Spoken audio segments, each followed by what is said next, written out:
The 100 hazards, what happens when siblings marry each other? Twins with extreme deformities. One of the most disturbing chapters in human history remains the biological consequences of consanguineous unions, especially when they occur over multiple generations. In the state of West Virginia, in the heart of the Appalachian Mountains, there existed a community that time forgot. It was 1937. So 2025, the Great Depression still had the country struggling to recover. While major cities were beginning to see signs of economic recovery, the isolated valleys and steep slopes of the Appalachians remained a world apart, a place where families lived following traditions that dated back generations. One such lineage was the Blackwood family, established in that region since the late 18th century, when the first European settlers ventured through the Appalachians. The Blackwoods were known for their self-imposed isolation. As decades passed, the Blackwoods remained while other families migrated to cities in search of opportunities, transforming into a genetic island amid the mountains. As 106, the Blackwood clan was always viewed with suspicion by residents of nearby towns, reports Dr. Thomas Harrison, a historian at the University of West Virginia, who dedicated decades to studying isolated communities in the region. Except to trade furs and crafts for essential supplies, they rarely came down from the mountain. A common practice became marriages within the family, not by conscious choice, but by geographical and social inevitability. Cizo 135, a closed world was the Blackwood property. The only access was a winding, treacherous dirt road, making visits rare, especially during the harsh mountain winters. Built by the original patriarch Isaiah Blackwood, the main house was a 2-story wooden structure that had been expanded over the years to accommodate the growing family. Cizo 156, around it, small cabins housed the various branches of the family, creating a small family settlement.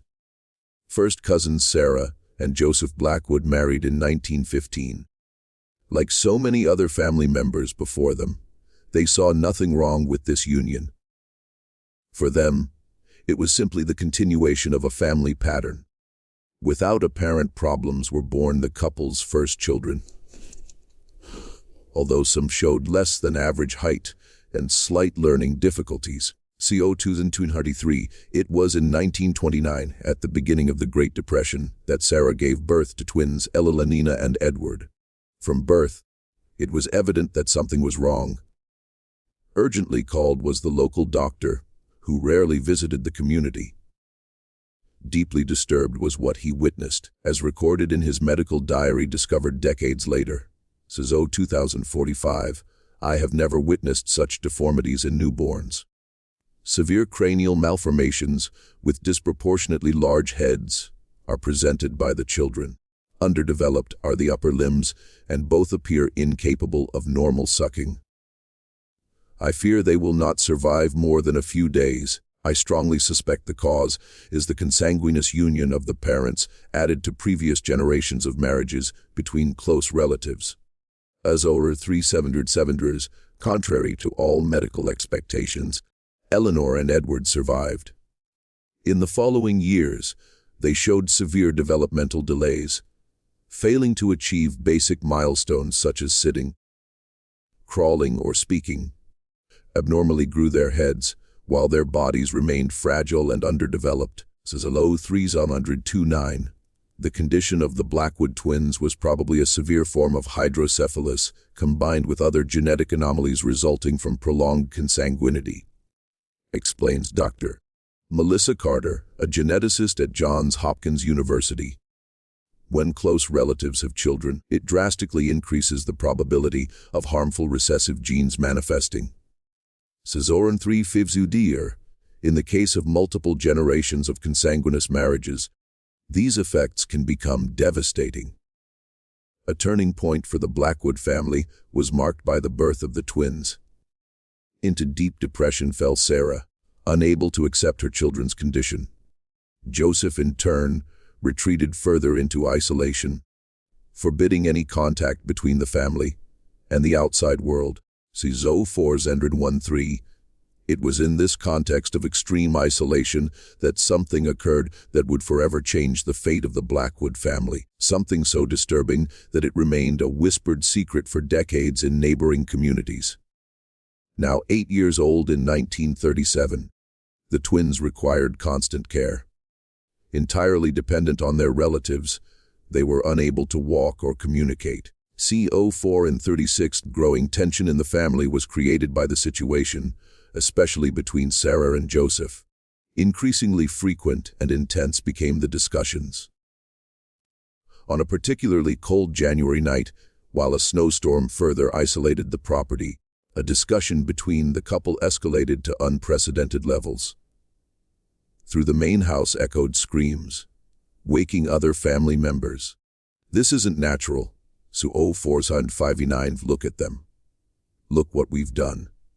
Sarah was heard shouting, according to later reports from one of the couple's nephews.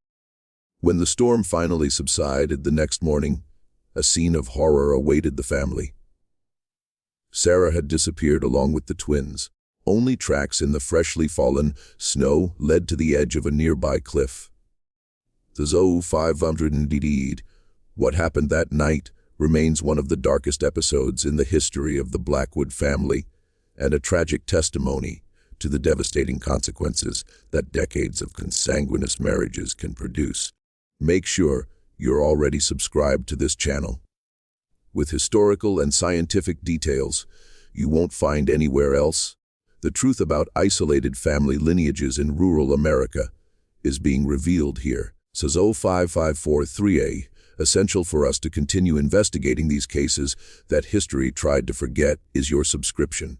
Neither began nor ended with the tragedy of Sarah and her twin children, the story of the Blackwood family. To fully understand what led to that fateful winter night in 1937, the Zo 602, we need to go back even further in time and examine how this pattern of isolation and consanguinity formed.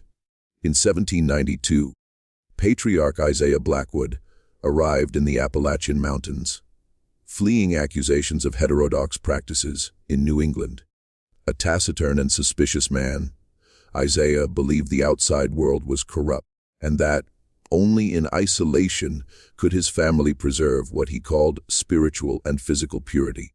Zo 1629, Isaiah Blackwood was a classic example of a leader who used isolation as a tool of control, explains Dr. Rebecca Johnson, an anthropologist specializing in closed communities. Historical archives suggest he had already been expelled from 3 different communities before finding refuge in the mountains, always for imposing extreme views on family segregation. Zo 60 Fezidars, in his personal notes, discovered in a hidden chest in the main house only in the 1970s, Isaiah wrote, "Our lineages must remain pure without mixing with outsiders. The strength of our blood depends on it." As an unquestionable dogma, this distorted view was passed on to subsequent generations. By the 3rd generation, people from outside the family were rarely married by the Blackwoods. Zo 705, the norm became marriages between cousins, and occasionally even closer unions occurred. Gradually, problems began to appear. In the 1850s, local documents mentioned that Blackwood children exhibited worrying peculiarities, including smaller statures, vision problems, and cognitive difficulties. But these problems were attributed by the family to curses or divine trials. Their matrimonial practices never questioned. Zo 7742. What we're seeing here is a classic example of how isolation can lead to genetically dangerous practices, states Dr. Howard Miller, a geneticist at Princeton University. The effects of consanguinity are cumulative. A single generation of union between cousins may have minimal effects. But when this is repeated over 5, 6, or 7 generations, the risk of serious genetic anomalies increases exponentially. So 1809s, returning to Joseph and Sarah Blackwood, first cousins and direct descendants of 6 generations of consanguineous marriages, the stage was set for a genetic catastrophe. When Sarah became pregnant for the 3rd time in 1928, She had already given birth to 2 children who showed mild signs of the effects of consanguinity. Michael, who had 6 fingers on each hand, and Ruth, who presented learning difficulties. So 1836, exceptionally difficult was the twins' pregnancy. Throughout the gestational period, Sarah suffered from severe nausea and gained very little weight. Occurring during a snowstorm that prevented the doctor's arrival, the delivery was assisted only by older women in the family. First was born Eleanor, followed by Edward 20 minutes later. Immediate was the shock. So 85 lead 8, besides disproportionately large heads, the babies presented multiple deformities. Widely spaced were their eyes, their lips had fissures, and fused fingers were on their hands. Even more disturbing was the fact that the twins seemed to mirror each other.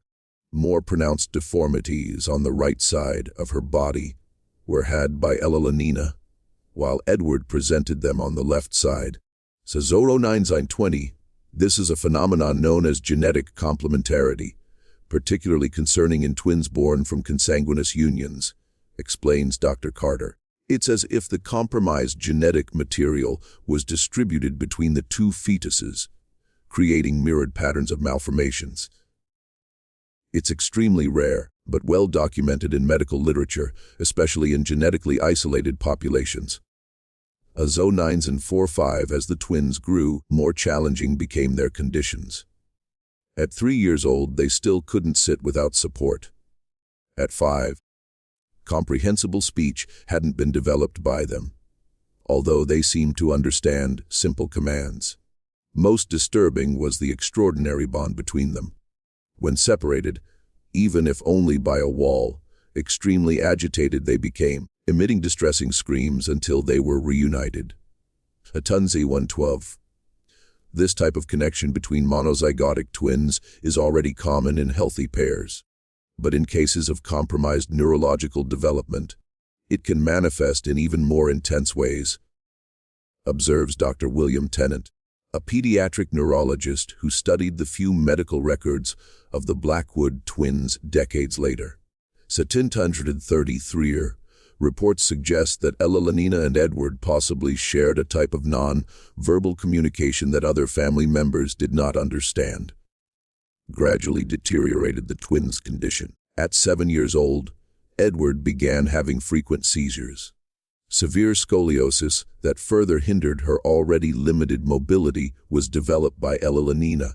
So 1053, primarily on Sarah, fell the burden of caring for them as Joseph spent increasingly more time away working in the family fields or hunting in the mountains. A disturbing account in his personal diary was left by a distant cousin, Daniel Blackwood, who occasionally visited the property to bring supplies. Dated November 1936, I visited Joseph and Sarah today. It's 11:17. Each time I come, the situation worsens. Larger are the children, more difficult to carry, but equally dependent. Like a ghost of herself looks Sarah. Sunken and empty are her eyes. When I tried to talk about taking the twins to a specialist in Charleston, with anger exploded Joseph. 11:36. No outsider will lay hands on my children, he shouted. I fear for what might happen in that house. The closest neighbors, the Patterson family, who lived about 5 kilometers away, reported hearing screams coming from the Blackwood property with increasing frequency in the winter of 1936-37. On one occasion, Sarah, wandering alone in the forest, was found by Martha Patterson, talking to herself incoherently. The 1200. Something about cleansing the blood and ending the suffering she was repeating. Martha later reported, I tried to take her home, but she refused my help. I should have insisted more. Perhaps I could have prevented what happened afterward. One of the most severe ever recorded in the Appalachian Mountains was the fateful winter of 1937. The 12-21, already reclusive, the Blackwood family was further isolated by successive snowstorms. It was in this context of extreme isolation, unbearable psychological pressure, and without any external support, that disaster became inevitable. Clear and cold dawned the morning after Sarah and the twins disappeared. A white immaculate layer covering the Blackwood property was left by the snow that had stopped. At 12:05:44, it was Joseph's younger brother, Thomas, who first noticed the tracks in the snow leading from the main house toward the cliff known as Devil's Leap, a precipice with more than 80 m of free fall to the rocky river below. "Something's wrong," Thomas said upon finding his brother in the kitchen. "So 13:05, Sarah and the children aren't in the house, and there are footprints going to the cliff." A frantic search was what followed. Joseph, Thomas, and 2 cousins followed the tracks in the snow. To follow them wasn't difficult. Clearly visible they were. A set of adult footprints, accompanied by drag marks, indicated that Sarah had carried or dragged the incapacitated twins. 13:28, abruptly at the edge of the cliff ended the tracks. There were no signs of struggle, just an area where the snow had been compacted, as if someone had remained there for some time. "She stood here," Joseph murmured, kneeling in the snow. "She stood here looking down." Immediately began the search for the bodies, but conditions were almost impossible. Sitters in 13,040-90, partially frozen was the river, its banks covered with snow, and the steep terrain made descent extremely dangerous. It was only 3 days later that they found the first body, little Edward, trapped between rocks about half a kilometer downstream. Remarkably preserved by the cold was his body, his eyes open, staring at the gray winter sky. The 14 Lemons. The next day was found Ella Lenina's body further away, almost entirely covered by snow on the riverbanks. For another 2 weeks, Sarah remained missing. When they finally found her, it was a shock to everyone. Not in the river or on its banks was her body, but in a small cave on the face of the cliff about 20 m below the top.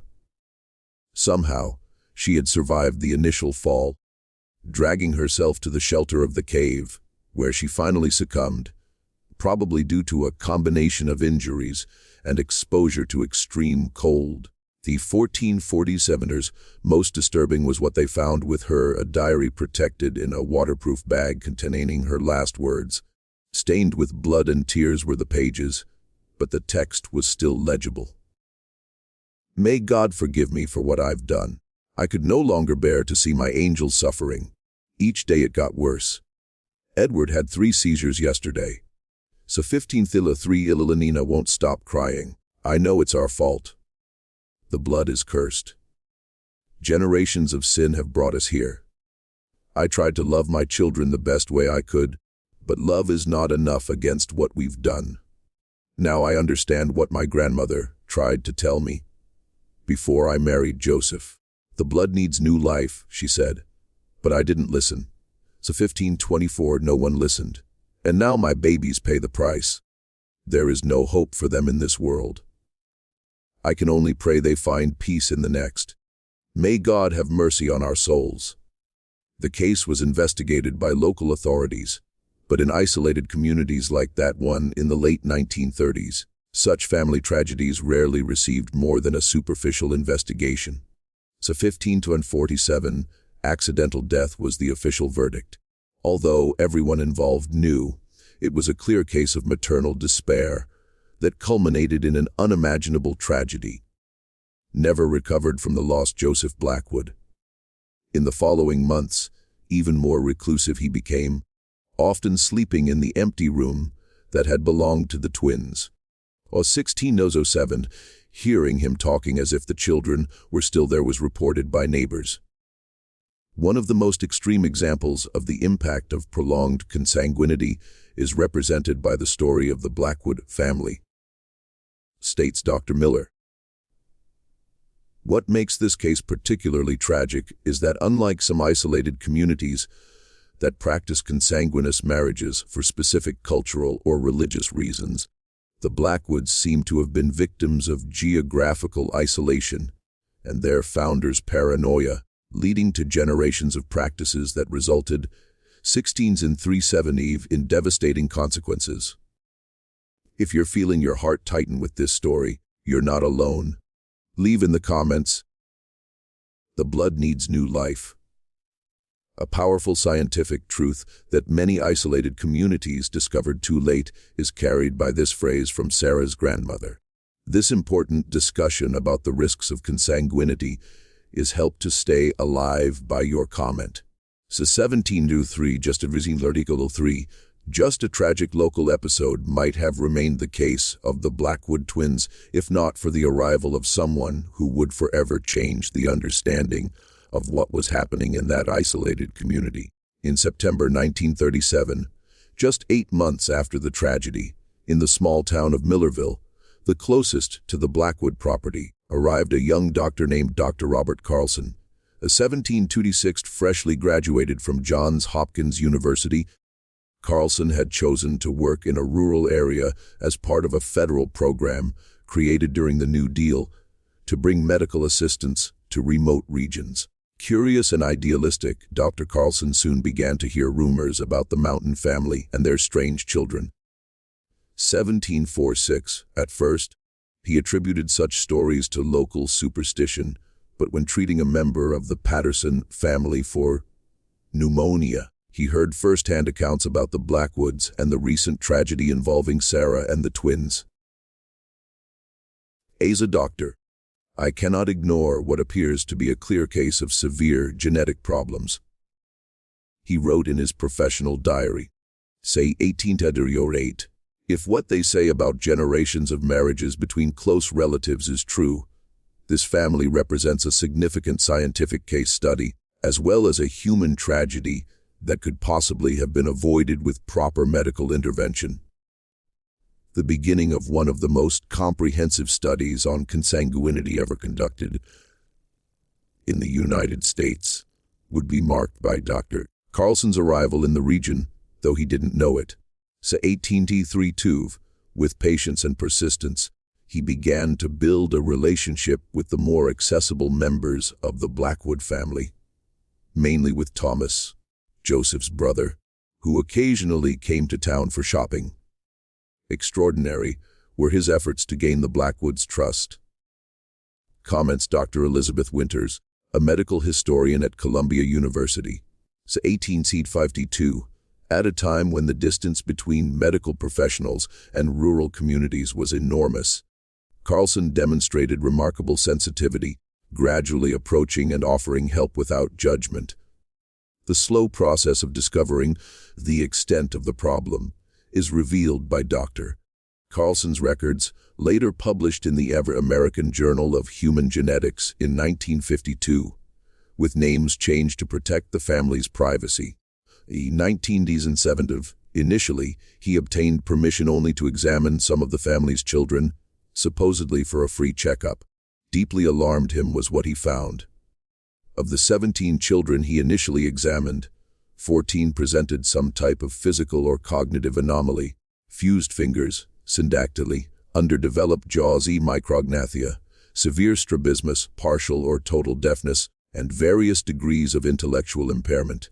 So 1943, significantly below average for their ages, were the heights presented by almost all. The pattern is consistent with multiple generations of inbreeding, he wrote in his notes. Clearly, the result of the expression of harmful recessive genes that, in a genetically diverse population, would remain dormant, are the problems observed. So 2002, a high-risk situation for each new child born into the family has been created by the concentration of these genes through successive consanguineous marriages.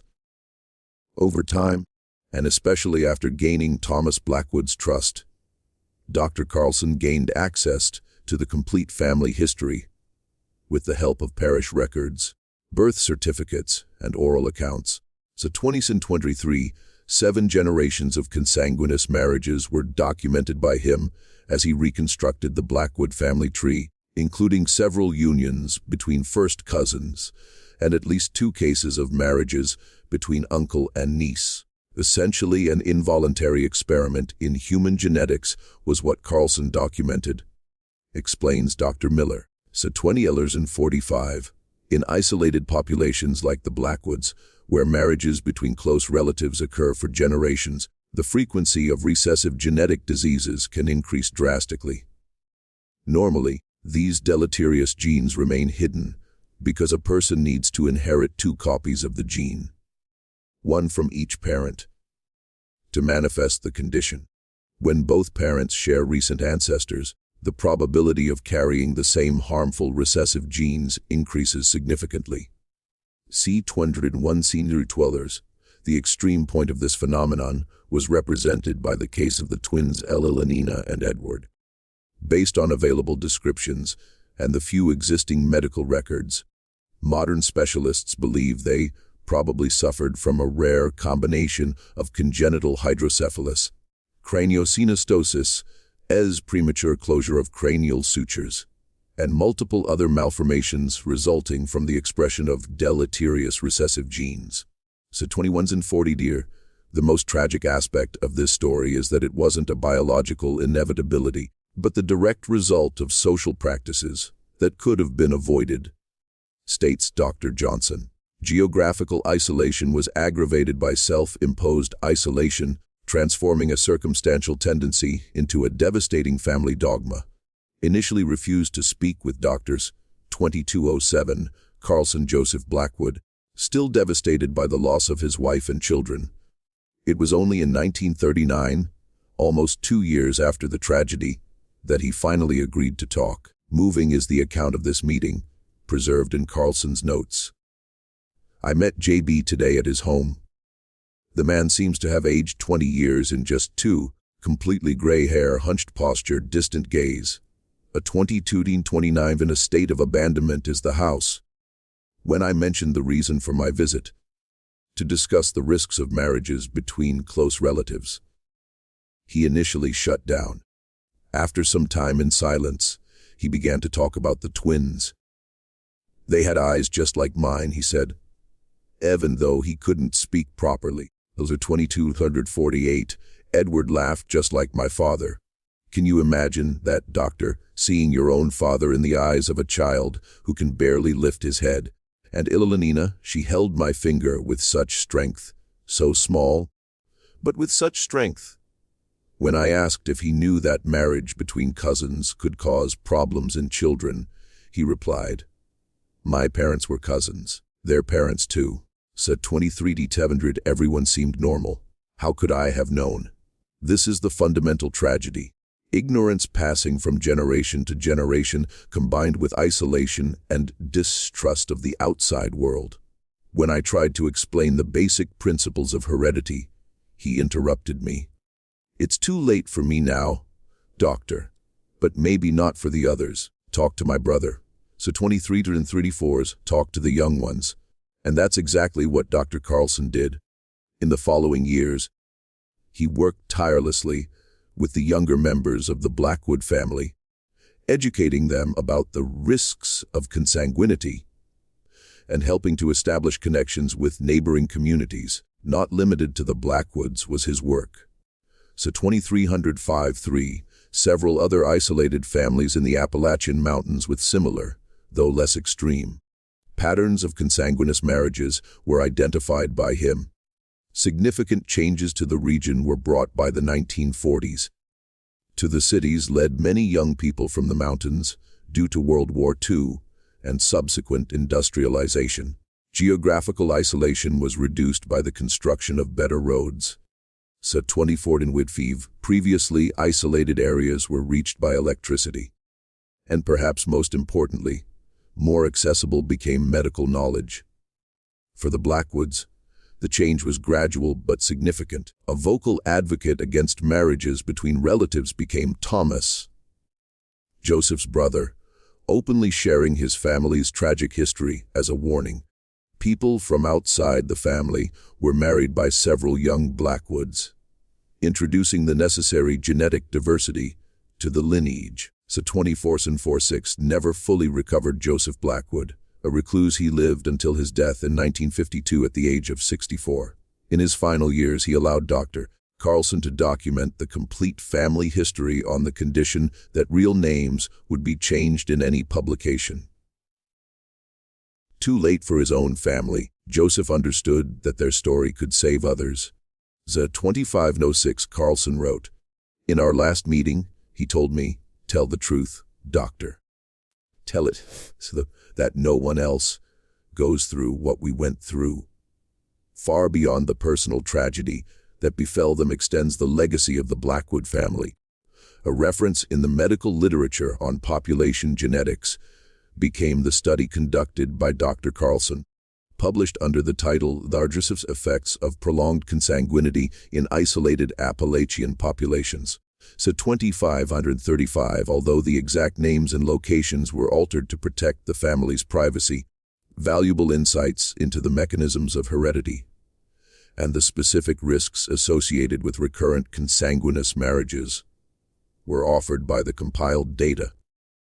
Pioneering was Carlson's work, states Dr. James Wilson, professor of medical genetics at Harvard University. So 2558, in an era before human genome mapping, when our understanding of genetics was still rudimentary, he managed to document inheritance patterns and clearly demonstrate how certain conditions manifested with increased frequency in lineages with a high degree of consanguinity. That in the Blackwood family, the incidence of congenital anomalies was approximately 17 times higher than in the general population, was shown by the data collected by Dr. Carlson. 26 and 25, the most common conditions included polydactyly extra fingers, present in 23% of children, syndactyly fused fingers, present in 18% of children, microcephaly abnormally small head, 12% hydrocephalus, fluid accumulation in the brain, 7%, intellectual disability of various degrees, approximately 45%, congenital deafness, 19%, cardiac malformations, 14%. A 26 on 57. What makes Carlson's study so valuable is that he managed to follow the family for more than a decade, documenting how the introduction of new genes through marriages with unrelated people began to reduce the incidence of these conditions in subsequent generations. Explains Dr. Carter. So 27 one conceived indeed in the generation born between 1940 and 1955, after the beginning of Carlson's efforts to educate the family, the incidence of congenital anomalies dropped dramatically.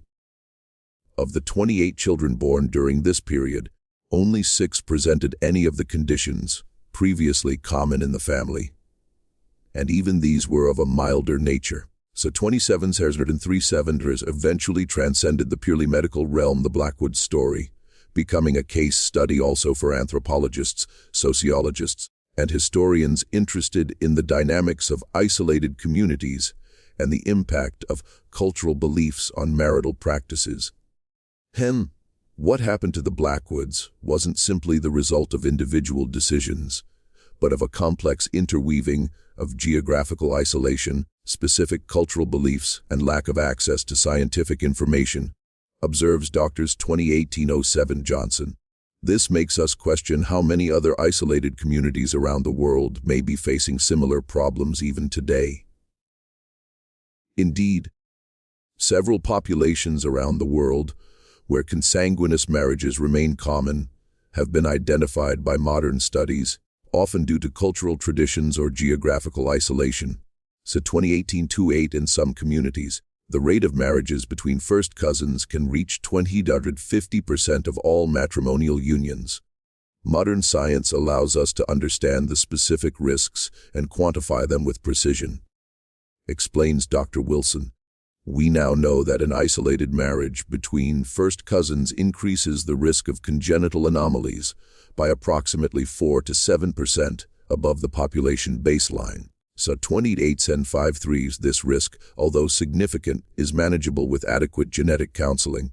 The real danger arises when these marriages occur repeatedly over multiple generations, as in the case of the Blackwoods.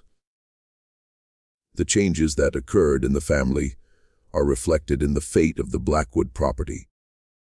After his death was abandoned the main house, where Joseph lived his last years in seclusion, and eventually it succumbed to the elements. So 29 Eve among the descendants were divided the lands, many of whom chose to sell their portions and move to urban areas.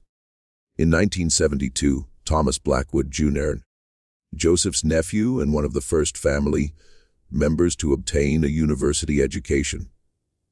Established the Blackwood Foundation for Genetic Studies.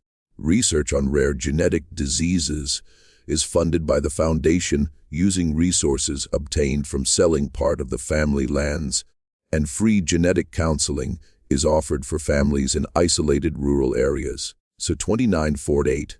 It's our way of transforming the family tragedy into something positive, declared Thomas Ginder in a 1975 interview. If the knowledge that emerged from our family's suffering can prevent others from going through the same, then something good will have come from all this. In a small family cemetery on the property were buried the twins, Elenina and Edward Blackwood, whose brief and difficult lives catalyzed such significant changes. A 30 fixies for decades, their graves remained marked only by simple stones. In 1997, on the 60th anniversary of their deaths, a granite monument was erected by the family descendants with the inscription, Elenina and Edward Blackwood, 1929 to 1937. Their brief lives brought light to what was in the shadows. May their legacy be knowledge and understanding. A 30-41 until his retirement in 1965, Dr. Robert Carlson continued his work in the Appalachian Mountains. The creation of specific educational programs for isolated communities was led to by his study of the Blackwoods and other similar families, addressing not only issues of consanguinity, but also other common health problems in these populations. So 3101 in 1983, a documentary produced by PBS titled Liddy's Isolated Lineages. The Genetics of the Mountains presented an anonymous version of the Blackwood story, bringing national attention to health issues in isolated communities. An Emmy was won by the program, which was credited with stimulating significant improvements in rural health services. A 31-24. Although deeply tragic, the Blackwood story also represents a powerful example of how scientific knowledge can transform destinies. Concludes Dr. Winters. What began as a narrative of ignorance and isolation transformed into a catalyst for education and change. It's a reminder that even in the darkest circumstances, there is potential for learning and growth. A 31-48. Throughout the country are scattered the descendants of the Blackwoods today, many of them without fully knowing their family history. Not only the memory of the tragedy, but also the pride of how their family eventually embraced knowledge and worked to transform their legacy is carried with them by those who do know. As Dr. 32-5 Carlson observed in his final notes, human history is full of examples of how ignorance can lead to suffering, but equally abundant are examples of how knowledge can redeem even the darkest chapters of our lives. The Blackwoods exemplify both. If you watched until here, it's because you liked this story. Leave a comment saying, "I watched until here," so I can get to know you and know who really enjoys the stories on this channel. A 32-33. Don't forget to leave your like and share this video with people who might be interested in these hidden stories of American society. Fundamental for us to continue revealing these cases that history tried to forget is your subscription. Much about the consequences of practices, such as consanguinity, have science and history to teach us, and it is our duty to bring these lessons to light.